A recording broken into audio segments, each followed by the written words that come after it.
Menteri Pendidikan pertama kita K.J. Dirgantoro mengatakan kan bahwa guru itu ibaratnya pamong kan tidak pernah pensiun kan. Jadi mulai ing ngarsa sung tulodo, ing mati mangun karso, tuturi andayani kan.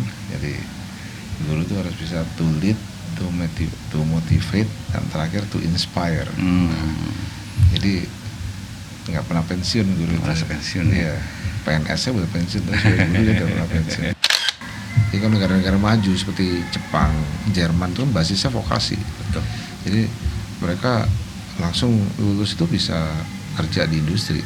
Jadi masuk S1 itu sedikit lah pilihan. Nah, kita semua malah masuk S1 kan. Jadi akhirnya menjadi saintis tanggung, nggak lulus S2, kerja nggak bisa gitu loh. Untuk generasi muda ya tentunya kita harus tetap optimis untuk mengeluarkan ya atas kerja kita yang terbaik dalam rangka Indonesia Emas 2045 itu, terus meningkatkan kompetensi kita baik itu tadi yang kognitif, psikomotorik, afeksi ya. Dan ibaratnya tiada hari tanpa prestasi ya. Kalau semua pemuda punya prinsip itu, saya kira Indonesia akan maju terus gitu.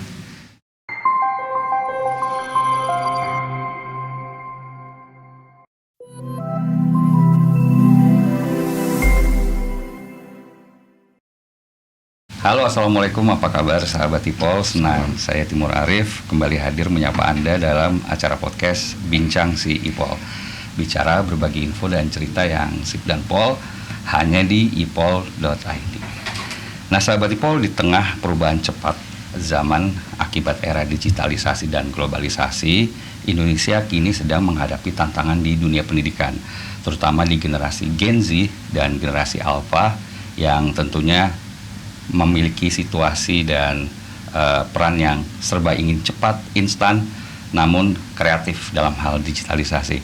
Untuk membedah masalah pendidikan di Indonesia, podcast IPOL telah hadir di Lab School Cirende dan kita telah kehadiran tamu spesial. Beliau merupakan Profesor Aris Setianto Nugroho yang merupakan Kepala Badan Pengurus Harian Lab School Cirende. Assalamualaikum, apa kabar Prof? Waalaikumsalam, kabar baik. Luar biasa. Sehat ya Prof ya? Alhamdulillah. Sehari-hari ketemu sama siswa-siswa SMP SMA gimana tuh Prof rasanya? Ya tentu mereka merupakan energi kita sendiri ya. Jadi itu yang mungkin tidak didapatkan jika kita bekerja di kantor atau di industri, di mana tiap tahun konsumennya kita berbeda-beda terus kan. Jadi selalu muda, selalu ceria, tapi juga kreatif, harus betul. Tertuntut itu terus ya Prof ya? Oke. Prof, mungkin bisa diceritakan sekilas sebetulnya konsep dan sejarah dari Lab School Cirende ini seperti apa sih Prof? Ya, terima kasih. Jadi Lab School Cirende ini berdiri pada tahun 2000 di saat 2020 ya, di saat gencar-gencarnya COVID berlangsung pada bulan November tanggal 5. Jadi kita groundbreaking saat itu dan selesai proyek ini di tahun 2021 bulan Juli pertama kali dipakai secara fisik ya. Tapi tahun 2020 itu kita sudah menerima siswa di bulan September itu, jadi mereka akan online kan setahun. Tantangannya itu waktu itu ya? Ya, jadi memang satu sisi kita juga karena semua keadaan dunia kita nggak bisa pilih, tetapi satu sisi juga blessing in disguise dengan COVID itu ya kita bisa membangun sampai selesai gitu lah, nggak ada gangguan. Dan alhamdulillah bisa selesai pada Juli tahun 2021 ya. Saat itu mungkin tantangan terberat apa tuh Prof? Waktu tahun 2020-2023 itu kan masa-masa COVID sangat berat ya. Dan ya. Lab School Cirende baru berdiri, itu yang paling sulit apa? Ya tentunya yang paling sulit pertama mencari konsumen ya. Bagaimana meyakinkan orang tua untuk bisa menyekolahkan anaknya di Lab School Cirende ini. Kita merupakan cabang keempat ya, dari Romangun, Kebayoran, dan Cibubur, yang tentunya kita juga belum punya fisik bangunan kan, baru ada tanah itu 1 hektar ini masih kosong, masih berupa kebun gitu, dan hanya ada spanduk di sini akan dibangun Lab School Cirende, dibuka tahun 2021 gitu. Nah, tapi tentu dengan upaya yang sungguh-sungguh dan dengan komitmen dan konsistensi yang tinggi dengan para tim yang solid, ya akhirnya mimpi awal kita itu bisa terwujud. Jadi Ya tentu dengan keberadaan fisik. Kalau kami dulu waktu membangun ini ya kita open house kebetulan di tempat restoran kami di Bale Ayu itu karena belum ada tempat, dan hampir tiap minggu tuh ada orang tua yang ngecek gitu, ini jadi nggak di bangunannya. Nah jadi memang itu satu ini tersendiri ya, keunikan tersendiri di mana kita orang tua ikut menjadi mandornya gitu, sampai lihat-lihat nih bener nggak di bangunannya. Ikut mengawasi sampai sedetil itunya gitu. Sampai sedetil Tapi itu. kita nggak apa-apa, kita terbuka aja. Mereka juga semakin yakin kan. Iya. Nah akhirnya begitu jadi ya akhirnya mereka ya puas lah bisa menyekolahkan anaknya, walaupun di sana sini tentu kita akui masih banyak fasilitas yang belum jadi waktu awal itu. Artinya antusiasme sangat tinggi ketika itu dari para calon orang tua siswa untuk lab school. Ya. Karena bagaimanapun juga Prof, saya tahun 90-an sekolah SMA itu lab school namanya itu sudah terbranding cukup kuat ya. Sebetulnya apa sih Prof yang membedakan, mungkin sebelum yang membedakan ya keunggulan kompetitifnya, lab school sendiri itu sebetulnya apa sih Prof? Ya, lab school itu sebenarnya sebuah brand ya, brand dari sebuah institusi dulu namanya IKIP kan, sekarang menjadi Universitas Negeri Jakarta ya. UNJ. Ya, jadi pada awalnya lab school ini memang didirikan untuk sebagai lab pembelajaran bagi calon-calon guru yang nanti akan lulus dari IKIP gitu.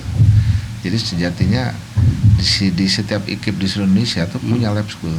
Sekarang saya pernah ke Malang, saya pernah ke Jogja tuh ada tuh. Tapi memang brandnya tidak sekuat lab school yang dari IKIP Jakarta ini.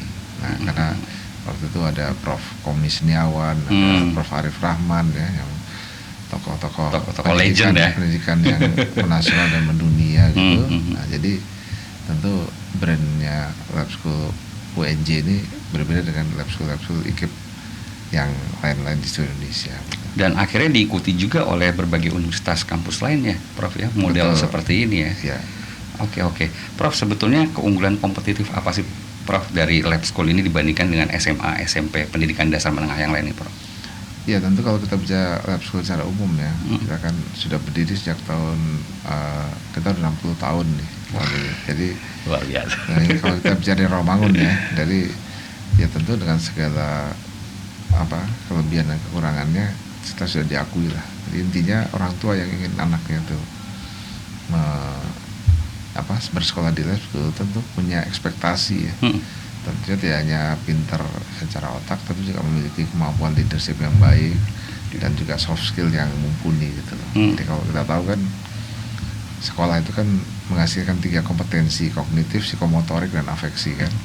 Olah pikir, olah rasa, olahraga. Nah tentu ini yang membedakan dengan alumni bimbel gitu kan. Alumni bimbel ya cukup teori-teori saja ya, strategi ngakalin soal supaya lulus, atau kognitif aja yang dilatih gitu. Nah tapi psikomotorik sama afeksinya tidak. Nah di sini lab school itu unggul itu karena melalui kegiatan-kegiatan pembelajarannya baik akademik maupun akademik itu mereka membuat seorang siswa ya, lebih yang nanti bergabung di Ormawa ya, organisasi kesiswaan, mereka itu kepemimpinan itu tumbuh dengan optimal gitu.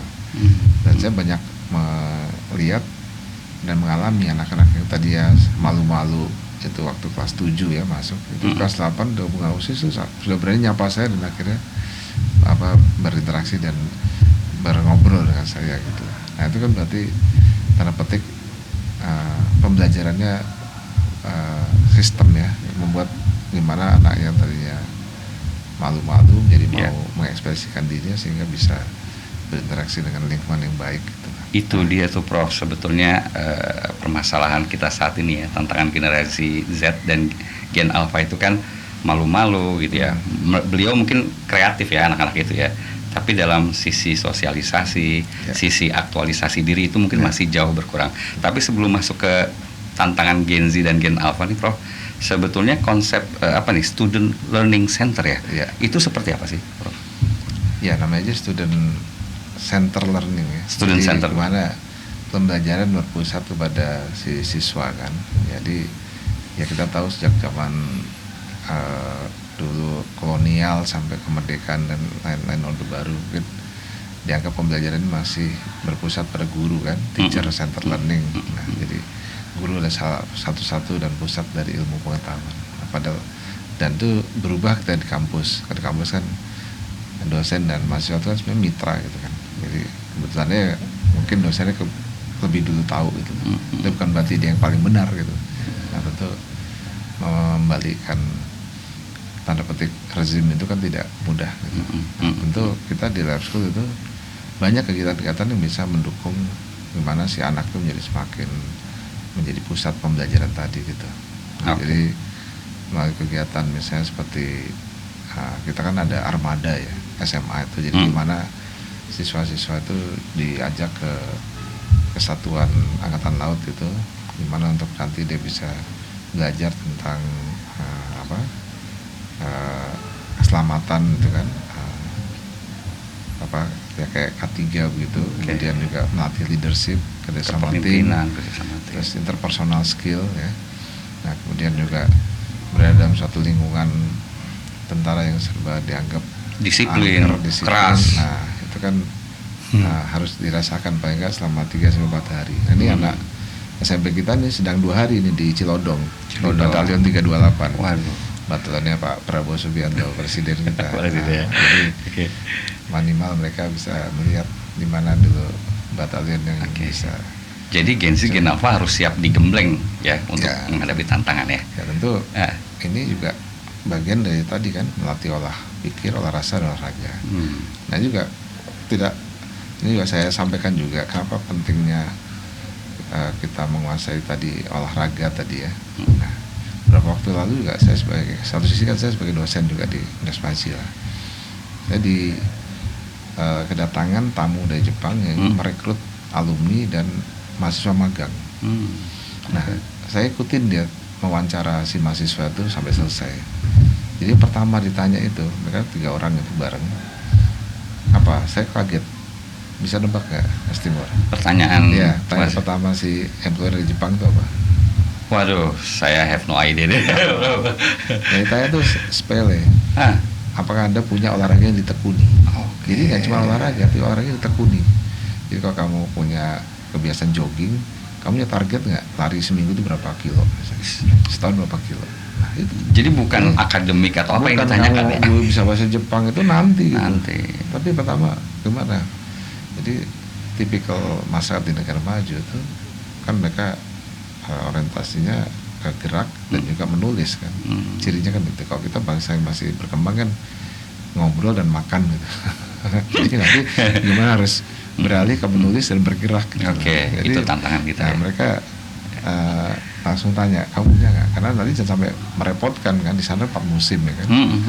Nah terus akhirnya saya langsung merefleksikan, oh iya, di lab school ini alhamdulillah kita tiap Jumat ada lab segar gitu. Jadi anak-anak datang jam 5:30 lari-lari dulu, baru nanti ya walaupun tiap minggu ya, tapi minimal ada lah dalam hidup mereka tuh membiasakan untuk keringetan gitu kan. Sekarang kan sangat mahal anak-anak keringetan. Tidur terus rebahan ya. Tadi paginya saya ikut main volley tadi. Sama gitu anak-anak. Jadi kita guru-guru lawan anak-anak sosis. Tapi ya itu kalau boleh bola rendah pada nggak mau bungkuk, waduh kita yang kerjain. Makanya Prof kelihatan masih bugar nih ya. Sahabat Ipol, Prof Aris tadi telah memaparkan bagaimana lab school Cirende itu sangat mengutamakan 3 faktor: olah pikir, olah rasa, dan olahraga. Nah terkait dengan konsep seperti itu ya Prof ya. Kalau kita lihat, saya juga barusan melihat ruang kelas di lab school itu juga. Kalau saya ingat sebetulnya dulu waktu SD itu ada yang namanya CBSA ya Prof ya, di mana betul cara belajar siswa aktif. Menurut Prof memang seberapa besar sih siswa-siswi SMP SMA lab school ini diberikan ruang untuk mengaktualisasikan pendapatnya, ide gagasan itu seberapa jauh dengan sistem seperti itu? Apakah mampu tuh? Ya, jadi kalau tadi udah bicara pernah lihat di kelas ya, jadi tipe kelas kita itu kan mejanya itu tipe industrial gitu. Jadi betul. Itu kita adopsi dari Fakultas Teknik di UI itu teknik industri seperti itu. Jadi kalau dulu kan kita ngadep guru semua ke depan semua. Jadi kalau sekarang kita bisa bikin huruf O atau U atau kotak atau garis ya, tergantung Jadi project base gitu kan. Jadi memudahkan si anak untuk berinteraksi. Kalau meja semua kayak kita dulu kan susah. Bagi saya dulu kanisius tuh mejanya kayak khotbah itu, yang meja sama kursinya gabung. Jadi nggak bisa gitu. Nah jadi anak-anak mungkin sekarang tanda petik udah ya sangat advance ya. Jadi secara prasarana itu sangat mendukung mereka untuk bisa mengaktualisasikan diri untuk menjadi yang terbaik bagi dirinya gitu. Nah tentu dengan pola meja seperti itu kan si anak tanda petik dipaksa ya, saya tidak sadar untuk bisa menyatakan pendapat. Jadi kalau meja bundar kan coba giliran kamu apa menurut kamu berdiskusi tentang, gitu ya Prof ya. Guru akan mengasih assignment, coba menurut kamu tentang tema ini ya kan. Kalau kita dulu yang apa tipe konvensional guru depan kan ya tergantung kelihatan aja ya kan. Iya Kalau ini kan mereka dipaksa giliran gitu. Betul. Mengapa saya tanyakan ini Prof? Karena menurut pengalaman kawan-kawan juga banyak yang setelah SMA melakukan beasiswa ke luar negeri, yang ditanya itu justru malah papernya, kemudian dia disuruh presentasi menggunakan bahasa Inggris. Itu sangat penting sekali ya. Betul. Bukan ditanya akademiknya, oke itu juga penting gitu, tapi bagaimana cara mengeluarkan pendapat, mengaktualisasikan ide dan pemikiran itu sangat penting. Bagaimana pendapatnya Profesor? Iya, jadi sama, kita di sini sejak SMP kan juga ada kewajiban ya dalam pembelajaran itu membuat karya tulis ya. Dengan level ya SMP sama SMA beda lah kedalamannya, karena kita kan sekolah umum. Nah tentu mereka topiknya juga bermacam-macam gitu, bahkan ada yang tingkatannya sudah bisa deskripsi untuk sarjana, cuman mereka buat sebagai karya tulis di SMA gitu. Nah jadi tentu dalam membuat karya tulis itu kan mereka juga mencari referensi, juga mereka mencari narasumber, siapa yang bisa dijadikan narasumber yang kompeten untuk karya tulis mereka. Dan juga ya saya juga sering ditanya sama anak-anak berkaitan dengan topik mereka. Kemarin ada yang nanya tentang pemasaran digital berkaitan dengan kinerja UMKM di Indonesia. Nah, jadi kan itu canggih gitu. Dulu waktu kita SMA mana kepikiran gitu. Gak ada sama sekali. Nah, ya, jadi, kita cuma dikasih teori saja dari guru, mengerjakan PR, tugas, ulangan, selesai. Iya. Nah, gitu ya. Jadi ya, saya sempat nanya tadi anaknya si Razan gitu. Jadi, nah itu contohnya salah satu. Jadi kalau dia aja berani nyari saya, ya mohon maaf bukan saya angker ya. Mereka udah punya soft skill yang baik kan. Dimana mereka juga tahu saya ini punya kompetensi di bidang hal-hal yang mereka tanyakan itu. Karena kan saya juga dosen pemasaran. Riset interest saya kan juga tentang perilaku konsumen, consumer behavior marketing gitu kan. Nah, jadi kan dia juga pasti browsing kan di internet nih, Pak Aris nih apa sih kompetensi mata yang kuliah di Ampu segala macam, jadi pas gitu ditanya. Luar biasa ya, Gen Z, Gen Alpha itu tahu segalanya saat ini ya, Prof. Ya, tinggal mau apa tidak ya. Untuk satu hal itu mereka memang advance ya. Tapi untuk hal-hal yang lain misalnya tentang ya komitmen, kemudian konsistensi, nah itu yang harus dibangun. Itu dia Prof, saya ingin menanyakan sebenarnya tantangan terbesar Gen Z dan Gen Alpha saat ini apa sih Prof? Ya sebenarnya di era yang sekarang serba tanda petik melenakan itu kan, comfort zone dengan pemakaian teknologi yang sangat masif. Mereka kan digital savvy kan, dari kecil udah digital. Tentu perilakunya ya kalau mencari data itu kan mereka selalu scroll cepet gitu kan. Kan instan ya, karena kecepatan sama ketepatan itu kan dua hal yang berbeda gitu lah. Bisa cepat tapi belum tentu tepat ya Prof ya. Kalau penembak cepat itu hanya untuk yang mohon maaf melarikan VVIP supaya aman gitu. Kalau penembak tepat kan harus perlu perenungan dulu, ada jaraknya, pertimbangannya, kecepatan angin, kan, dan segala macam baru. Nah sama kan, kita juga belajar juga begitu. Nah ini kekurangan tanda petik generasi saat ini ya, karena kemampuan mereka untuk filtering dan karena fokusnya itu kan sulit kan. Kalau belajar tuh tadi kan ujian TKA gitu, semua dikumpulin semua handphonenya. Begitu keluar langsung handphone sih. Jadi sedemikian. Mungkin bapak ibunya nggak ada yang dilihat, itu handphonenya dulu. Gitu ya Prof. Ya itulah ya tantangan generasi saat ini. Ya. Lantas lab school sendiri kira-kira untuk menjawab tantangan seperti itu bagaimana? Ya, tentu ya kita tidak mungkin kan bisa melarang, itu tidak mungkin. Jadi gimana kita menggunakan device teknologi itu untuk meningkatkan nilai tambah kompetensi mereka gitu kan, pembelajaran ya, sama spesial juga dosen di kampus.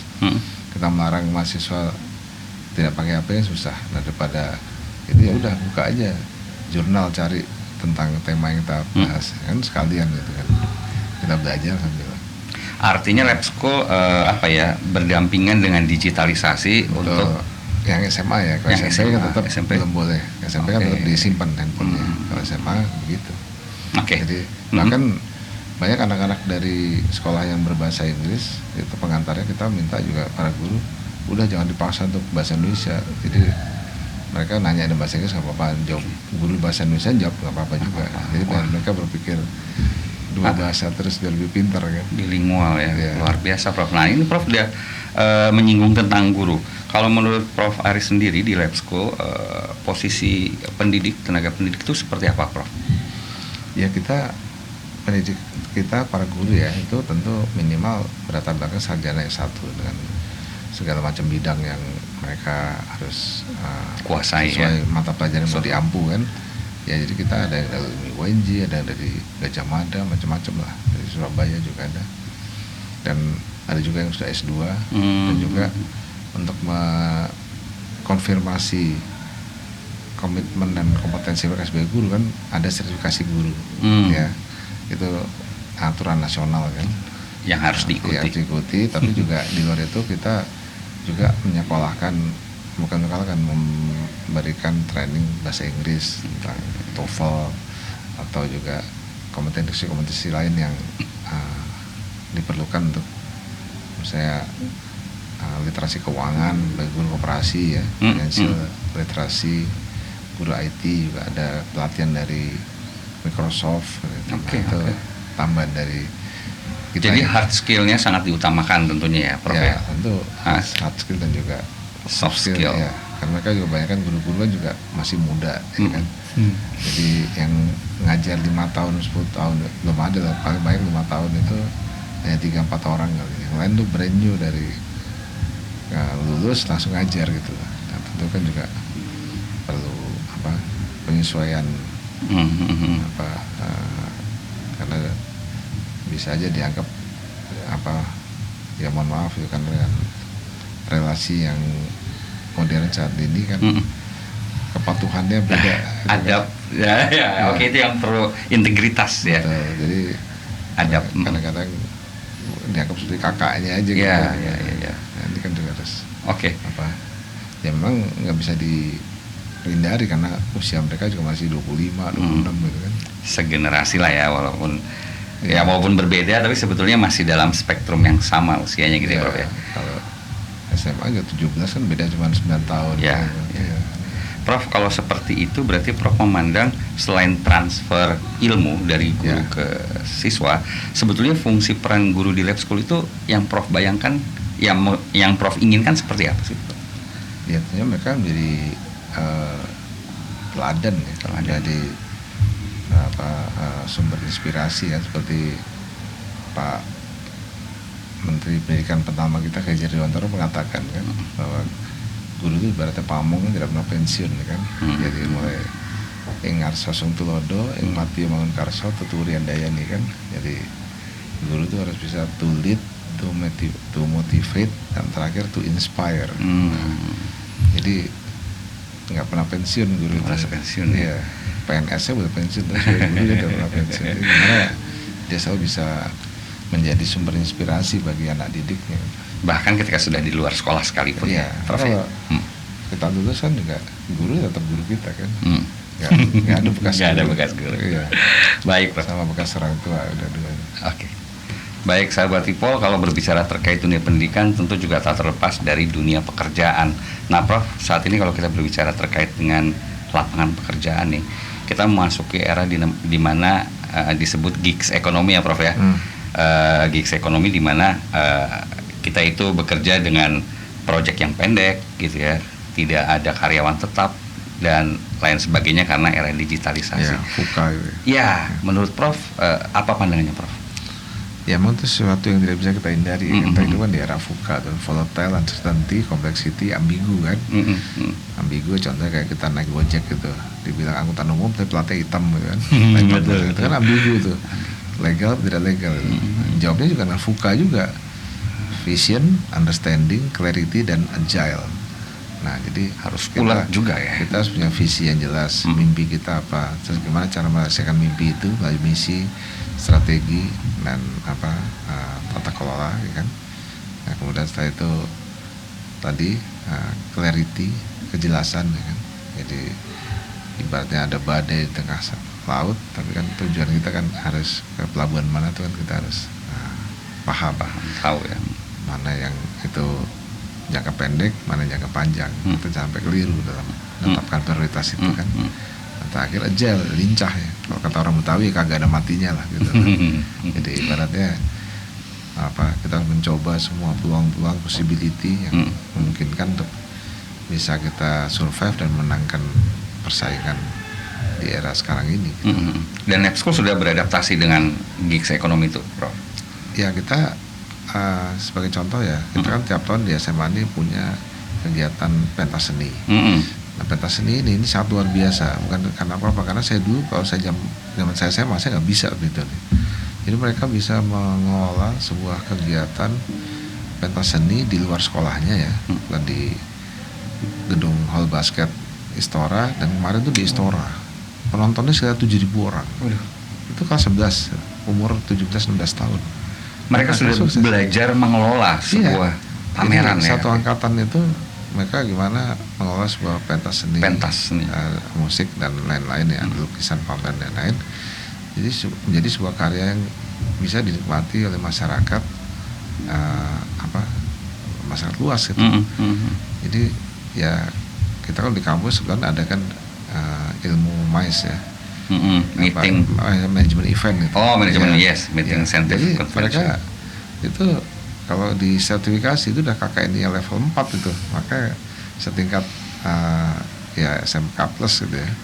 Jadi nah itu yang kita siapkan gitu. Jadi bagaimana kita bernegosiasi dengan sponsor, bagaimana cara minta waktu ya kan. Ya, tentu dengan bantuan mentor dari kakak-kakaknya dan juga orang tua ya.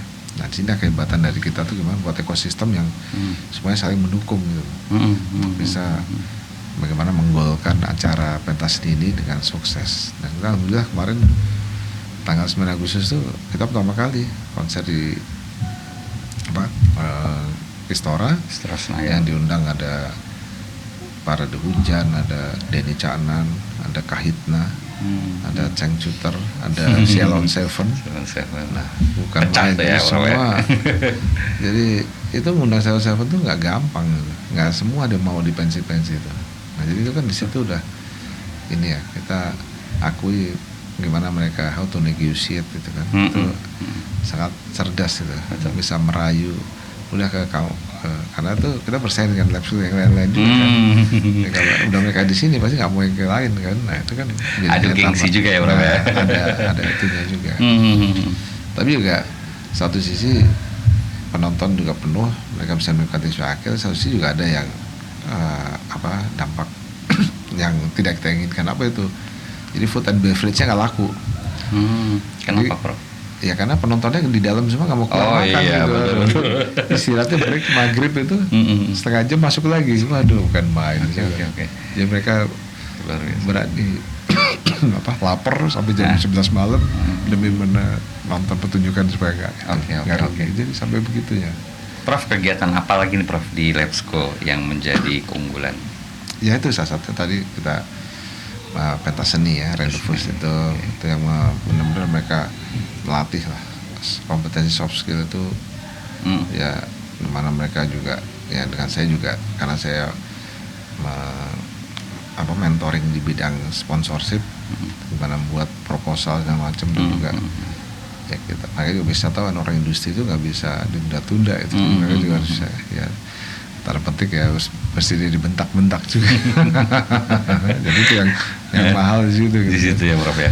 Kalau untuk olahraga sendiri Prof, kan ada olah rasa, olah pikir, olahraga. Kita juga tiap tahun ada menyelenggarakan Renlimpik. Jadi, mulai dari bekerjasama dengan dinas pendidikan di Banten, itu ada beberapa cabang olahraga yang ada e-sport, ada basket, ada futsal. Tahun lalu diikuti oleh 96 SMA kita Jabodetabek sampai Bogor sampai. Oke. Kita rutin begitu. Kalau saya lihat memang barusan ngelihat juga ada tracknya juga, ada lapangan basket, fasilitasnya lengkap. Jadi kita kalau olahraga ya basket sama futsal lumayan. Kalau seni modern dance itu juara di Banten kemarin. Terus paduan suara juga. Ini kita lagi tanding di Malaysia. SMA berpulang di SMP berpulang di Spanyol. Gitu. Luar biasa ya. Ada cooking classnya juga kalau nggak salah kalau saya lihat. Ya, kalau cooking class itu ya salah satu bentuk dari ekstrakurikuler ya. Ekstrakurikuler. Jadi paling nggak itu kan juga bagian dari melatih life skill ya. Jadi gimana kita bisa bertahan hidup ya. Contohnya kalau anak-anak kan mau sekolah ke luar negeri, nggak bisa masak sendiri kan gimana gitu kan. Mereka nggak bisa jajan tiap hari. Nah, basic life skill. Minimal bisa memahami prosedur kalau habis buka kompor matiin, bersihin. Nah, itu kan banyak hal sebenarnya. Tidak sekedar masaknya enaknya, tapi prosedur-prosedur SOP dalam mengelola cooking class itu kan juga pembelajaran yang tidak tidak bisa didapat di tempat yang lain gitu. Oke. Nah, kecakapan berbahasa juga jadi salah satu poin penting di Lab School ya Prof ya kayaknya ya. Kira-kira program-program apa nih yang menarik di Lab School? Ya kita di sini selain juga kompetensi bahasa Inggris juga ada kompetensi bahasa asing kedua. Jadi kita milih kemarin Jepang ya. Nah, dan alhamdulillah tahun depan ini SMA akan membuka kelas khusus pre-U ya, pre-university pathway itu untuk masuk ke universitas di Jepang langsung. Ya, nanti mereka dapat ijazah Indonesia dan juga ijazah dari Jepang. Jadi nggak usah ikut pathway lagi, nanti langsung bisa masuk. Bisa dari Lab School ya, ini. Mulai 2026 nanti. 2026 ya. Jadi sahabat IPO kalau yang anaknya ingin beasiswa ke Jepang, salah satunya Lab School harus jadi prioritas ya, Prof. Ya. Jadi kita menyediakan kelas khusus. Mungkin satu angkatan ya 20 orang. 20 orang. Ya. Betul-betul spesial ya. Iya, karena kita lihat animonya dulu. Oke. Karena Jepang juga rigid kan. Nah, Jepang itu kan kalau sebelum MOU mereka rigid ya, kalau udah MOU mereka akan stick dan konsisten melaksanakan komitmen itu gitu. Betul. Bercanda aja dengan compare dengan tetangga di sebelah itu yang tanda tangannya gampang, setelah itu ribet. Wah, ini kayaknya kereta bus nih. Iya. Lebih baik ribet di awal, tapi kemudian steady selanjutnya. Ketimbang sepertinya mudah, ternyata ribet setelahnya ya. Itu ribet. Yang gitu ya. Prof, terkait dengan regulasi nih Prof, kalau menurut Prof sendiri bagaimana sih tantangan membangun institusi pendidikan nih Prof? Apakah di Indonesia ini sudah aman-aman saja, lancar atau kayak gimana Prof? Iya, sebenarnya semua tergantung juga karena kita kan sekarang hidup di era otonomi daerah ya. Kalau kita bicara perguruan tinggi itu kita ada moratorium kan.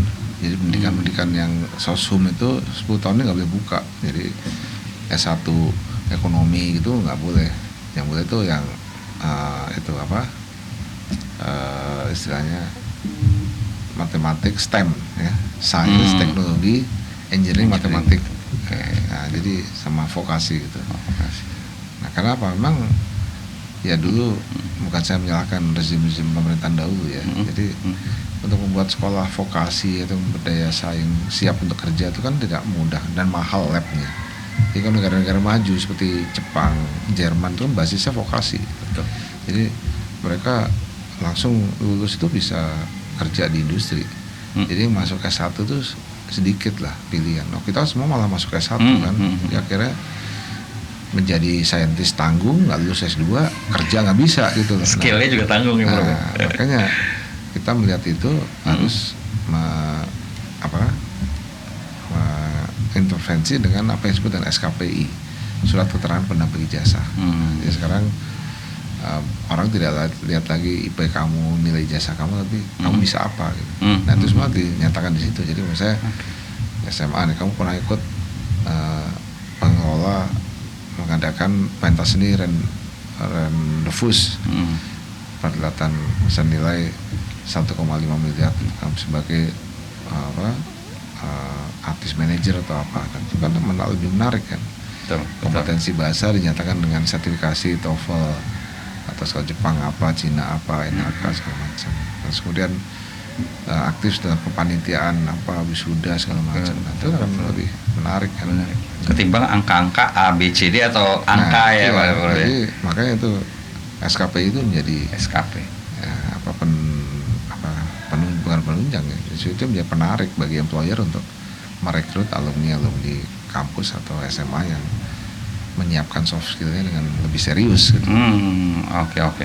Prof, kalau misalkan ada sahabat IPOL orang tuanya ingin mendaftarkan anaknya di sini tuh bisa melihat informasi di mana nih, Prof? Oh, ada, kita semua terbuka kok. Di website medsos ada ya? Ada, medsos ada. Jadi pada dasarnya Lab School itu membuka 2 jalur pendaftaran, ada jalur prestasi dan jalur tes. Jalur prestasi ini kita udah mulai nih sampai nanti akhir November. Nanti penerimaannya sekitar Desember gitu. Nah kalau yang tes tuh nanti awal tahun depan sampai Februari. Nanti Maret udah ada pengumuman. Jadi seperti itu selalu. Dan tahun ini kita rasionya sudah 1:4 yang tes itu. Oke. Jadi satu kursi diperbuatkan 4. Iya, dulu tuh awal kita baru berdiri itu baru 1:1,5. Sekarang udah 1:4. Peminatnya semakin banyak. Iya. Artinya udah kayak masuk perguruan tinggi ya, Bro ya. Pakai perbandingan ya, baik. Jadi itu ya terima kasih sudah banyak didukung sekitar masyarakat kita ya. Kita coba untuk bisa menjadi inilah yang terbaik ya. Bukan menjadi mercusuar apa Menara Gading ya, bisa bermanfaat kehadiran itu bagi lingkungan masyarakat banyak. Dan perlu dicatat nih sahabat, IPOL baru 5 tahun berdiri ya, Prof ya. 5 tahun. Sudah menggapai prestasi seperti itu ya. Kita doakan lebih sukses lagi nih Lab School ya, Prof ya. Prof, terakhir mungkin harapan kepada pemegang regulator dan mungkin kepada generasi muda nih untuk 2 institusi atau 2 bagian ini, elemen ini seperti apa, Prof? Ya, kepada regulator tentunya kita mohon agar segala hal yang bersifat perizinan dan lain-lain itu bisa dimudahkan dan juga bisa diselesaikan dalam waktu yang lebih singkat gitu ya. Dan juga selain itu pemahamannya juga harus sama dari pusat sampai daerah. Itu kadang-kadang udah cepat ini, nanti di daerah beda lagi. Nah ini kan masalah kita juga nih. Ada yang SDM-nya mohon maaf pinter-pinter, ya udah 1 izin cukup, tapi yang enggak ini izinnya sampai kabupaten, ada gubernur, waduh gitu. Jadi ya itu kan realitas seperti itu gitu. Nah ini mohon RSP ini harus hilangkan gitu. Karena itu menjadi salah satu penurun daya saing. Nah kemudian untuk generasi muda ya tentunya kita harus tetap optimis untuk mengeluarkan ya atas kerja kita yang terbaik dalam rangka Indonesia Emas 2045 itu, terus meningkatkan kompetensi kita baik itu tadi yang kognitif, psikomotorik, afeksi ya. Dan ibaratnya tiada hari tanpa prestasi ya. Kalau semua pemuda punya prinsip itu, saya kira Indonesia akan maju terus gitu. 2045 generasi emas Indonesia Emas bisa ya, Prof ya. Harus insya Allah. Dan kalau kita semua punya prinsip seperti itu, tiada hari tanpa prestasi bisa. Jadi intinya nggak ada waktu yang terbuang percuma untuk hal yang tidak produktif gitu aja. Jadi saya kira salah satu ciri bangsa yang maju kan juga dipenuhi oleh penduduk dan para pemuda yang pandai mengatur atau mengelola waktu kan. Nah, jadi saya kira itu kuncinya. Harapan kita semua, Prof, mudah-mudahan generasi Indonesia, generasi muda mampu memajukan bangsa ini lebih baik lagi. Jadi ya, Prof ya. Oke, terima kasih Prof Aris Setianto Nugroho telah bisa mampir di podcast kita. Amin. Mudah-mudahan lain waktu kita bisa ngobrol lagi ya, Prof ya. Terima kasih. Oke. Baik, demikian sahabat IPOL bincang kita kali ini, semoga bermanfaat dan menambah wawasan. Jangan lupa untuk subscribe, like, share, dan komen YouTube si IPOL. Dan terakhir ingat pesan Bang IPOL, investasi materi memang penting, tapi investasi leher ke atas jauh lebih penting dan cerdas. Akhirnya saya Timur Arif dan tim produksi Bincang Sipol pamit undur diri. Salam sehat selalu dan wassalam. Wassalam. Terima kasih. Oke. Terima kasih.